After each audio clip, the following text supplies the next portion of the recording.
Yuan వాల్యూని, అదే Chinese yuan ఉంది కదా, కావాలనే డొనాల్డ్ ట్రంప్ ఆ వాల్యూని పెంచుతున్నాడని, అందుకే జనాలకు అర్థం కాకుండా ప్రపంచాన్ని మొత్తాన్ని షేక్ చేస్తున్నారని ఈ టారిఫ్లు అది వేసి సడన్ గా దాన్ని పాస్ చేసి ఓన్లీ చైనా మీద ఉంచి గట్టిగా మాడాల్సి వస్తే చైనా నుంచి వస్తున్న కొన్ని ఇంపోర్ట్స్ మీద 245% టారిఫ్ వేశారు. 245%. అంటే ఈ యుద్ధం బలంగా వెళ్ళబోతుంది. బయట ఒక టాక్ నడుస్తుంది. అయినా దేశపు కరెన్సీ వాల్యూ పెరిగితే దేశానికి బెనిఫిటే కానీ లాస్ ఎలా అనే డౌట్ మీకు వస్తే ఖచ్చితంగా ఈ వీడియో మొత్తం మీరు చూడండి. ఇవాళ యూఎస్ కి చైనాకి మధ్య జరుగుతున్న యుద్ధం ఏ లెవెల్ వరకు వెళ్ళిందంటే మీకు సింపుల్ గా చెప్తా నేను. డైరెక్ట్ గా చైనా అమెరికన్ కన్స్యూమర్ తో మాట్లాడుతుంది టిక్ టాక్ అనే మాధ్యమం ద్వారా. టిక్ టాక్ మన ఇండియాలో లేదు కానీ అక్కడ యూఎస్ చాలా బాగా వాడతారు. ఏమాత్రం లగ్జరీ బ్రాండ్స్ మీద అవగాహన ఉన్నా మనం కొన్ని బ్రాండ్స్ పేర్లు వినుంటాం. Louis Vuitton, Coach, Prada, Hermes. అందులో ఈ హెర్మెస్ అనే బ్రాండ్ని మనం తీసుకుందాం. చాలా కాస్ట్లీ బ్రాండ్ ఇది. మనకు తెలిసిన చాలా మంది సెలబ్రిటీస్ కూడా వేసే ఉంటారు. మన తెలుగు స్టేట్స్లో యాక్టర్స్ లైక్ అర్జున్ గారు, తారక్ గారు దీన్ని ఫేమస్ చేశారు. బట్ ఇది లేడీస్ హ్యాండ్ బ్యాగ్లకి చాలా ఫేమస్. ఇది వాళ్ళు వాడే లెదర్ కానీ హార్డ్వేర్ కానీ చాలా ప్రీమియం ఉంటుందని వాళ్ళు చెప్తుంటారు కదా.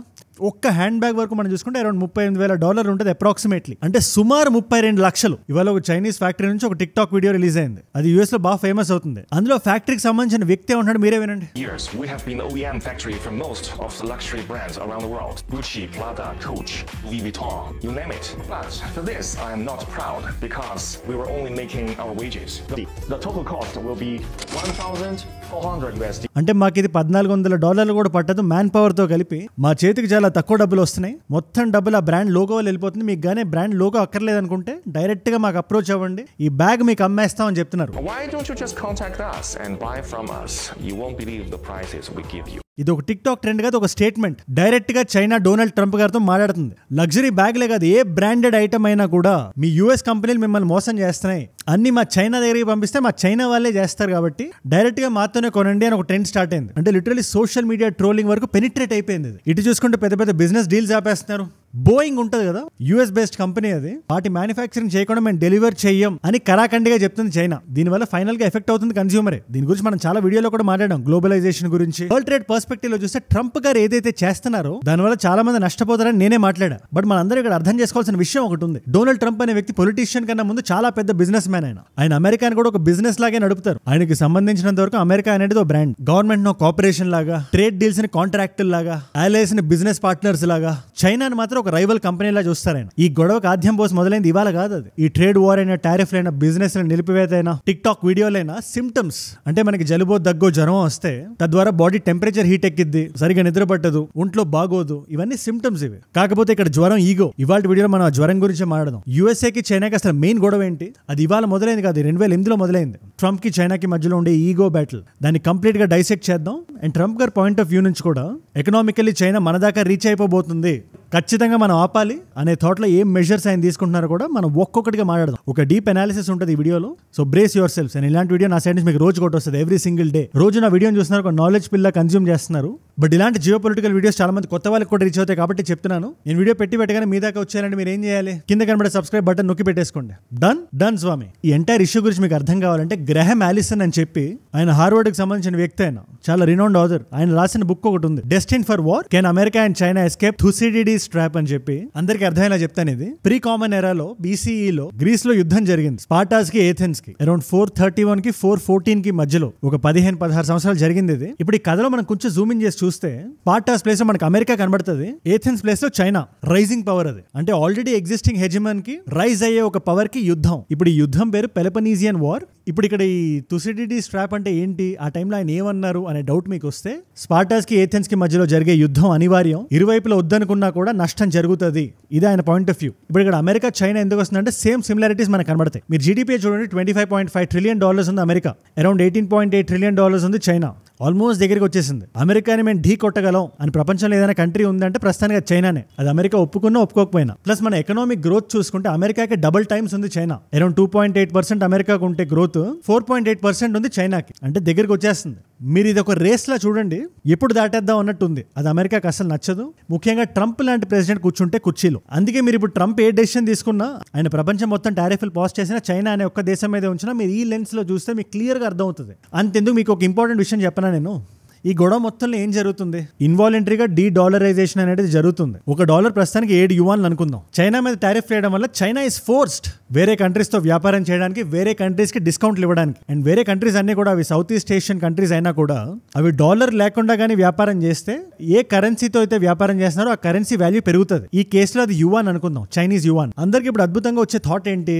చైనీస్ యువాన్ పెరిగితే చైనాకి మంచిదే కదా అని. మీరు ఇప్పుడు జాగ్రత్తగా వినాలి. ఒకవేళ కానీ నిజంగా యువాన్ వాల్యూ పెరిగితే చైనాకి భారీ నష్టం. అది ఎలా అనే డౌట్ మీకు వస్తే మీకు సింపుల్ ఎగ్జాంపుల్ చెప్తాను నేను. చైనా అనేది predominantly export dependent country. China population ఎక్కువ, సిస్టమ్స్ ఇన్ ప్లేస్ ఉన్నాయి, ఫ్యాక్టరీస్ ఇస్తే బలంగా మ్యానుఫ్యాక్చర్ చేసే జనాలు ఉన్నారు. And over the years China ఇది డెవలప్ చేసుకుంది. మనం ఎంత కొంటున్నాం అంతకి డబుల్ అమ్మాలి, మన ఇంపోర్ట్స్ కన్నా ఎక్స్పోర్ట్స్ ఎక్కువ ఉండాలి, తద్వారా మనం డబ్బులు సంపాదించాలి, ఆ డబ్బుని మన మిలిటరీలో పెట్టాలి, ప్రపంచంతో కంపేర్ చేస్తే మనం స్ట్రాంగ్ గా ఉండాలి అనేది వాళ్ళ పాయింట్ ఆఫ్ వ్యూ. కాకపోతే వాళ్ళ ఎథిక్స్ కానీ వాళ్ళ ఇథాస్ కానీ ఎప్పుడు కరెక్ట్ గా ఉండదు. ఇది నేను చెప్తున్న మాట కాదు, చైనాతో బిజినెస్ చేసిన వాళ్ళే మనం అడుగుదాం. కెవిన్ ఓలియరీ అని చెప్పి ఆయన మిస్టర్ వండర్ఫుల్ అని కూడా పిలుస్తారు. ఆయన ఈజ్ ఎ కెనేడియన్ ఇన్వెస్టర్. ఆయన చైనాతో చాలా బిజినెస్ చేశారు. ఆయన ఒక్కటే మాట అంటున్నారు, చైనా ఎప్పుడు నియమ నిబంధనల మీద నిలబడదు, ఒక మాట మీద ఉండదు.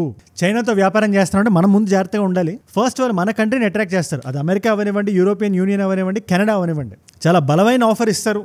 మా ఫ్యాక్టరీలో కానీ మీ ప్రోడక్ట్ మీరు చేస్తే $200 అయ్యేది మీ దేశంలో, మా దేశంలో $2 అవుతుందని చెప్తారు. మనం అట్రాక్ట్ అవుతాం, మన కంపెనీని అక్కడ పెడతాం. సెల్ ఫోన్ కంపెనీ అనుకుందాం. సో అమెరికా తీసుకొచ్చి యాపిల్ ప్లాంట్ అక్కడ పెడితే వాళ్ళు మ్యానుఫ్యాక్చరింగ్ చేసి వ్యాపారం చేసి బాగా డబ్బులు దండుకుంటారు. దాంతో పాటు ఈ ఫోన్ లో ఏ టెక్ వెళ్తుంది, ఈ ఫోన్ తయారు చేయడానికి వాళ్ళు ఏదో బ్రెయిన్ వాడుంటారు కదా, ఆ ఇంటెలెక్చువల్ ప్రాపర్టీని దొంగిలిస్తారు. వాళ్ళు అదే ప్రోడక్ట్ ని 10 రెట్లు చీప్ గా చేసి ప్రపంచం మీద కాంపిటీషన్ గా వదులుతారు. మీరు చైనీస్ సెల్ ఫోన్ కంపెనీస్ ఏవైనా చూడండి, వేరే ప్రొడక్ట్స్ తో కంపేర్ చేస్తే చాలా చీప్ గా ఉంటాయి, అదే టెక్నాలజీని ఆఫర్ చేస్తుంటాయి. షావోమీ, ఓపో, వివో, ప్రతి కంపెనీది అదే ఈథోస్. అంతెందుకు మొన్న రిలీజ్ అయిన డీప్ సీక్ చూడండి మీరు. చాట్ జీపీటీ కార్బన్ కాపీ వాళ్ళు ఫ్రీగా ఇస్తున్నారు, ఆ ఒరిజినల్ కంపెనీ షేర్లే పడిపోయేలా చేస్తున్నారు. ఇంత చేసి మరి నిజాయితీగా ఉంటారా? మీరు చైనా గురించి ఏ క్వశ్చన్ అయినా డీప్ సీక్ అడగండి, ససేమిరా అంటది, తెలీదు, గుర్తులేదు, మర్చిపోయా. సో నిజంగా యువాన్ వాల్యూ కానీ పెరిగితే ఈ చైనీస్ గూడ్స్ ఉంటాయి కదా, వాళ్ళ లోపల వాళ్ళు మ్యానుఫ్యాక్చర్ చేసుకునేవి, ప్లాస్టిక్ డబ్బాల నుంచి ఫ్లవర్ వేజుల వరకు, అవి బయటికి వెళ్ళి అమ్మాలంటే వేరే ప్రొడక్ట్స్ తో కంపేర్ చేస్తే చాలా ఎక్కువ ఉంటాయి. ఇంటర్నేషనల్ ప్రొడక్ట్స్ తో కంపేర్ చేస్తే చాలా కాస్ట్లీ అయిపోతాయి. అప్పుడు ఇంత హెవీలీ ఎక్స్పోర్ట్ డిపెండెంట్ అయిన కంట్రీ క్రంబుల్ అయిపోతుంది. అందుకే వాళ్ళు యువాన్ని వాళ్ళు చాలా పదిలంగా దాచుకుంటారు. ఇది ఎక్కువ రేట్ అవ్వకూడదు, దీని వాల్యూ పెరగకూడదు, ఇది ఇంతే ఉండాలి అని వాళ్ళు రెగ్యులేట్ చేసుకుంటారు. బట్ ఇండైరెక్ట్ గా ఇప్పుడు ట్రంప్ ఏం చేస్తున్నారు, అదొక బిజినెస్ మ్యాన్ పర్స్పెక్టివ్ లో మనం చూస్తే ఖచ్చితంగా యువాన్ని బలపరుద్దాం, తద్వారా చైనీస్ ఎకానమీని దెబ్బతీద్దాం అనే ఒక స్ట్రాటజీ మనకు కనబడుతుంది. ప్లస్ ఆయనకి చైనీస్ మిలిటరీ మీద డబ్బులు పెట్టడం అసలు నచ్చదు. వాళ్ళు కానీ నిజంగా బలపడితే ఆ చైనీస్ మిలిటరీ ఎక్విప్మెంట్ ఎక్కడికి వెళ్తుంది అనుకుంటున్నారు? ఓన్లీ యూఎస్ తో ఫైట్ చేయడానికి అయితే వాళ్ళు పెట్టుకోరు కదా, ప్రపంచం మీద ఒక దండయాత్రగా పెట్టుకుంటారు వాళ్ళు. ముఖ్యంగా కంట్రీస్ లైక్ పాకిస్తాన్ లిటరల్లీ ఇప్పుడు డబ్బులు లేక చైనా ఏం చెప్తే అదే అన్నట్టుంది. ఇలాంటి టైంలో చైనీస్ ఆర్మ్స్ పాకిస్తాన్ బార్డర్ దాటితే అది భారతదేశానికి కరెక్ట్ కాదు. ప్లస్ ఎప్పుడు మీకు యూఎస్ కి చైనాకి జరుగుతున్న గొడవ గురించి తెలియాలంటే ప్రస్తుతం ఏం జరుగుతుందో మీరు వెతకొద్దు, మీరు సిమ్టమ్స్ ఎతకొద్దు, ఆ జ్వరం ఎక్కడైనా ఎతకండి.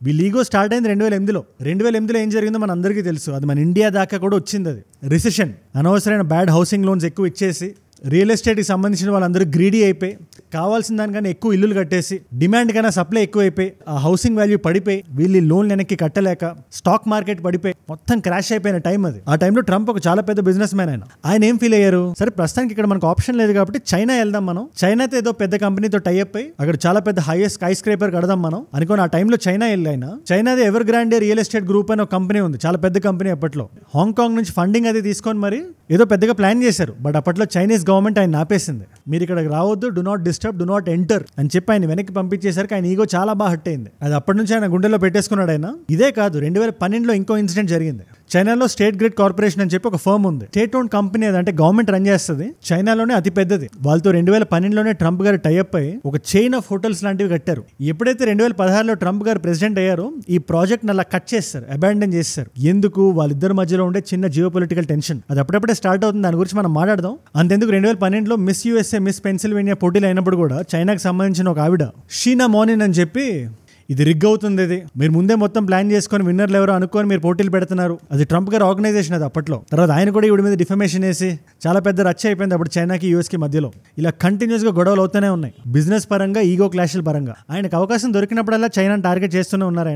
ఆయన పాయింట్ ఆఫ్ వ్యూ ఏంటి, చైనా యూఎస్ ని ఎక్స్ప్లాయిట్ చేస్తుంది, యుఎస్ తో బిజినెస్ చేస్తూనే యుఎస్ డబ్బులు ఎక్కువ తీసుకుంటూ యుఎస్ కి అగేన్స్ట్ గానే ప్లానింగ్ ప్లాటింగ్ అది చేస్తుంది కంట్రీలో కూర్చొని, మిలిటరీని చాలా స్ట్రాంగ్ చేసుకుంటుంది అని ఏదైతే సెంటిమెంట్ 2014లో ఆయనకు ఉండేదో ప్రస్తుతానికి కూడా అదే సెంటిమెంట్ ఆయనకు ఉంది చైనా మీద. అందుకే ప్రపంచం మొత్తం టారిఫ్ లాపేసినా కూడా చైనా మీద అలాగే ఉంచారు ఆయన. తర్వాత ఆయన తైవానీస్ ప్రెసిడెంట్ ఆయన స్తాయింగ్ వెన్ అని చెప్పి ఆయన ఫోన్ కాల్ యాక్సెప్ట్ చేశారు డొనాల్డ్ ట్రంప్ గారు. ఫోన్ యాక్సెప్ట్ చేస్తే ఏంటి ప్రాబ్లం అనే డౌట్ మీకు రావచ్చు. మీరు కరెక్ట్ గా జూమ్ ఇన్ చేసి చూస్తే చైనా ఇప్పటికీ తైవాన్ మాదే అంటది, ఒక ఇండిపెండెంట్ కంట్రీలా రికగ్నైజ్ చేయదు ప్రపంచం అంతా చేసినా కూడా. అలాంటి టైంలో అమెరికన్ ప్రెసిడెంట్ ఇలాంటి ఫోన్ కాల్ యాక్సెప్ట్ చేయడం అనేది చాలా పెద్ద జియో పొలిటికల్ బ్లో. అది డిప్లొమాటిక్ గా కరెక్ట్ కాదని చెప్పి చైనా ఫీల్ అవుతుంటది ఇప్పటికి కూడా. ఇది 2016లో ఇది ఆయన ప్రెసిడెంట్ అవ్వగానే ఆ ఫోన్ కాల్ ఇప్పటికీ చాలా పాపులర్ యూఎస్ సర్కిల్స్ లో. తర్వాత కోవిడ్ వైరస్ ని చైనీస్ వైరస్ అని చెప్పి ఆయన పిలవడం, దాని మీద ఇప్పటికీ చాలా కాంట్రవర్సీలు నడుస్తుంటే చైనా మాత్రం పంతం పట్టు కూర్చుంది. 2020లో ఈయన మాత్రం ప్రెసిడెంట్ అవ్వకూడదు అని చెప్పి భారీ ఫండింగ్ వెళ్ళింది యూఎస్ కి, జో బైడెన్ గారు ప్రెసిడెంట్ అవ్వాలని చెప్పి. తర్వాత ఆయన అవ్వలేదు, కానీ ఒకవేళ అయ్యుంటే మాత్రం మీరే ఊహించుకోండి ఒకసారి కోవిడ్ టైంలో ట్రంప్ గారు ప్రెసిడెంట్ గా ఉంటే, అంటే 21-22 ఈ టైం అంతా ఈ చైనీస్ వైరస్ అనే టర్మ్ ఇంకెంత పాపులర్ అయ్యేదో. ఈ హిస్టరీని అంతా కూడా మన మైండ్ లో ఖచ్చితంగా పెట్టుకోవాలి. ఆ లెన్స్ లోనే యుఎస్ చైనా యుద్ధాన్ని మనం చూడాలి. ప్లస్ ఇది టారిఫ్లతో ఆగేలా మీకు కనబడుతుందా? మీకు సింపుల్ లాజిక్ ఒకటి చెప్తాను. ఇందాక మనం మాట్లాడుకున్నాం ఆయన రాసిన బుక్ గురించి, గ్రాహం ఆలిసన్ కాదు, డెస్టినేటెడ్ ఫర్ వార్ అని చెప్పి. ఈ రెండు కంట్రీస్ చాలా బలంగా ఉన్నాయి, ఒకటి రైజింగ్ పవర్, ఒకటి ఎగ్జిస్టింగ్ పవర్. ప్రస్తుతానికి ఇది టారిఫ్లతో స్టార్ట్ అయింది, కానీ ఇద్దరు న్యూక్లియర్ పవర్సే. ఇలాంటి యుద్ధం కానీ నిజంగా జరిగితే అది World War III, ప్రపంచం మొత్తం రెండిట్లా స్ప్లిట్ అయిపోతుంది అని ఆయన పుస్తకంలో రాశారు. ఆయన అన్నిటికన్నా ముఖ్యంగా ఈ మధ్య మనం ఒకటి చూస్తున్నాం కదా, వ్లాదిమిర్ పుతిన్ గారు డొనాల్డ్ ట్రంప్ గారు చాలా ఫ్రెండ్లీగా ఉండడం, పుతిన్ గారి గురించి ట్రంప్ చాలా మంచిగా మాట్లాడడం, రష్యాని బుట్టలో వేసుకోవడానికి చూడడం, ఇవన్నీ దేనికి సంకేతం అంటారు? మీరు అబ్జర్వ్ చేయండి, రష్యా చైనా చాలా మంచి ఫ్రెండ్స్, అలైస్.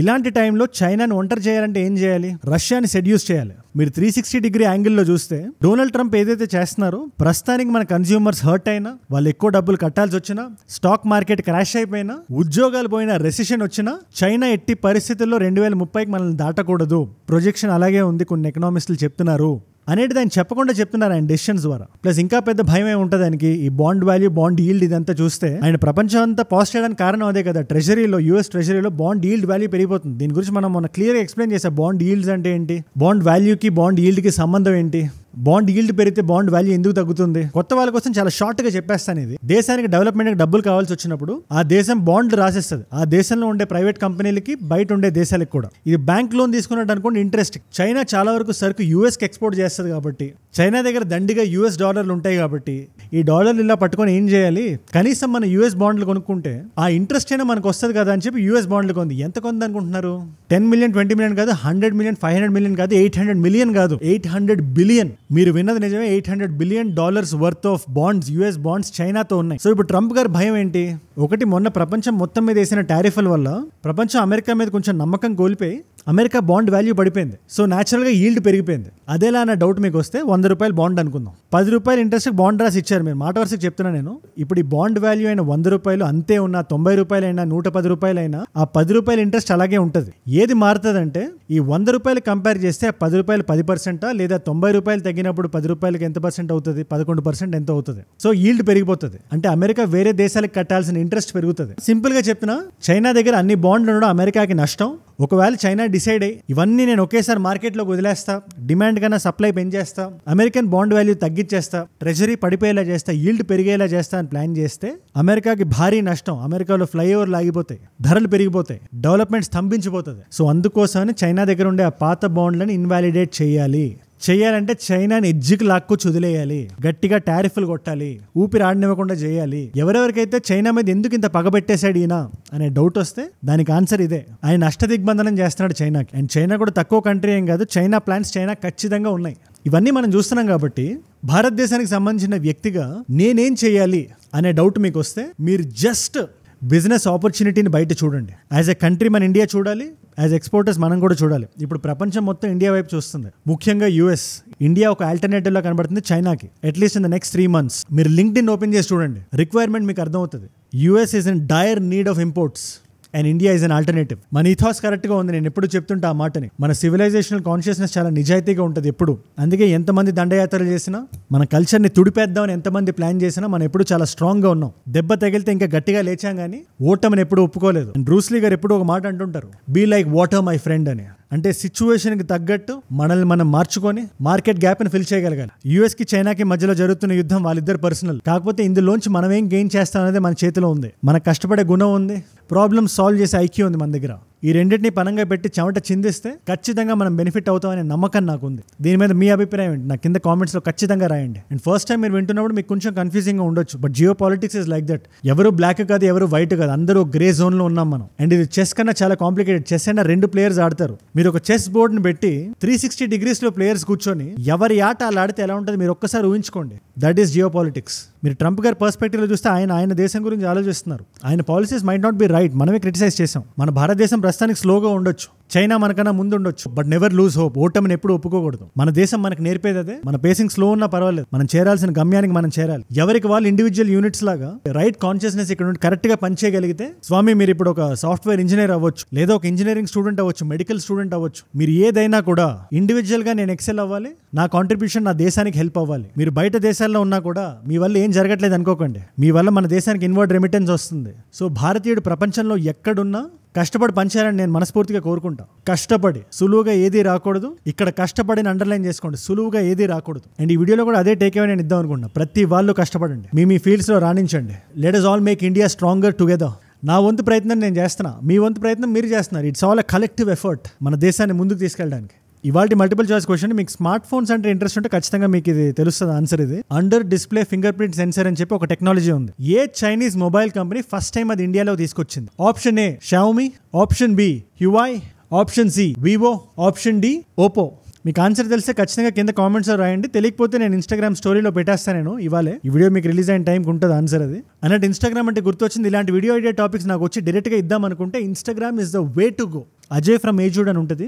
అజయ్ ఫ్రమ్ ఏజూడ్ 1+ million ఫాలోవర్స్ ఉంటారు. మీరు యూ కెన్ అజయ్ ఫ్రమ్ అని రాయగానే మీకు వచ్చేస్తుంది టిక్ మార్క్ తో. వచ్చేసేయండి, లెట్స్ కనెక్ట్ దేర్. అక్కడ ఇలాంటి వీడియోస్ ని రీల్స్ లా చూడొచ్చు, నా లైఫ్ లో నా చుట్టూ ఏం జరుగుతుందో చూడొచ్చు. And you can be a part of my life. నేను బిల్డ్ చేసిన కమ్యూనిటీలో ఒక పార్ట్ అవ్వండి. Come let's connect. అండ్ మీరు ఇక్కడ దాకా నా వీడియోలో వచ్చారంటే నా వీడియోస్ మిమ్మల్ని ఆకట్టుకుంటున్నాయి అండ్ ఒక వాల్యూ పొందుతున్నారు. Thank you so much for that. మీరు ఇంత టైం చూస్తున్నారు కాబట్టి, మీరు ఏదైతే టైం నాకు ఇస్తున్నారో అది నేను లోన్ లాగే భావిస్తాను. నేను ఎప్పుడు అది గ్రాంటెడ్ గా తీసుకోను. అది వడ్డీతో సహా తిరిగి ఇచ్చేయాలి, ప్రతి సెకండ్ వాల్యూ ఉండాలని చెప్పి అహర్నిశలు తప్పిస్తాను. దానికి మీరే నా ప్రేరణ. You are my inspiration. రోజు వీడియో చూస్తున్నారు, ఒక నాలెడ్జ్ పిల్ల కన్జ్యూమ్ చేస్తున్నారు. కొత్తగా ఈ వీడియో మీ దాకా వచ్చి మీరు ఇక్కడ దాకా వచ్చారంటే మాక్సిమం వాల్యూ మీరు తీసుకున్నారు. అండ్ నా డైలీ వీడియోస్ కూడా మిమ్మల్ని ఇంప్రెస్ చేస్తాయి. మరి నేను వీడియో పెట్టగానే మీ దాకా వచ్చేయాలి కదా, దానికి మీరు ఏం చేయాలి? కింద కనబడే సబ్స్క్రైబ్ బటన్ నొక్కి పెట్టుకోండి. సబ్స్క్రైబ్ చేశారుగా, డన్ స్వామి అన్నట్టు. ఈ పర్టికులర్ వీడియో మీరు చూసారా? ఇంటర్నేషనల్ గా మీరు ఏం జరుగుతుందో మీరు తెలుసుకున్నారు కాబట్టి, వెస్ట్ బెంగాల్లో ఏం జరుగుతుందో, మన దేశంలో ఏం జరుగుతుందో మీరు తెలుసుకోవాలి. దాని గురించి నేను క్లియర్ గా మాట్లాడుతూ, వెస్ట్ బెంగాల్లో ఇది జరుగుతుంది అని మీకు ఏదైనా ఒక థాట్ ఉండి, ఏదైనా ఒక న్యూస్ ఆర్టికల్ చూసి మీకు కంప్లీట్ గా అవగాహన లేకపోయినా ఒక 15 నిమిషాలు ఈ వీడియో మీద పెట్టండి, ఫుల్ క్లారిటీ వచ్చేస్తుంది. అన్ని డిగ్రీస్లో ఎక్స్ప్లెయిన్ చేశాను. ఆ పర్టికులర్ వీడియో ఇక్కడ ఉంది, దాని ఐ కార్డ్ ఇక్కడ ఉంది. ఒకవేళ మీకు ఐ కార్డ్ రాకపోయినా ఇక్కడ ఈ వీడియోకి ఒక్క వీడియో ముందు ఉంటుంది అంతే. అది ఖచ్చితంగా చెక్అవుట్ చేయండి, అది మీకు హెల్ప్ అవుతుంది. నేను మిమ్మల్ని మళ్ళీ రేపు కలుస్తాం. మనందరం కలిసి పెరగాలి, కలిసి ఎదగాలి. Let us all grow together. Let us all rise together. Rise above political advantages. Rise above political instability. Rise above hate. ఏజూడ్ అంటే మనం. జై హింద్, జై భారత్, జై ఆంజనేయ. ఓం నమః శివాయ.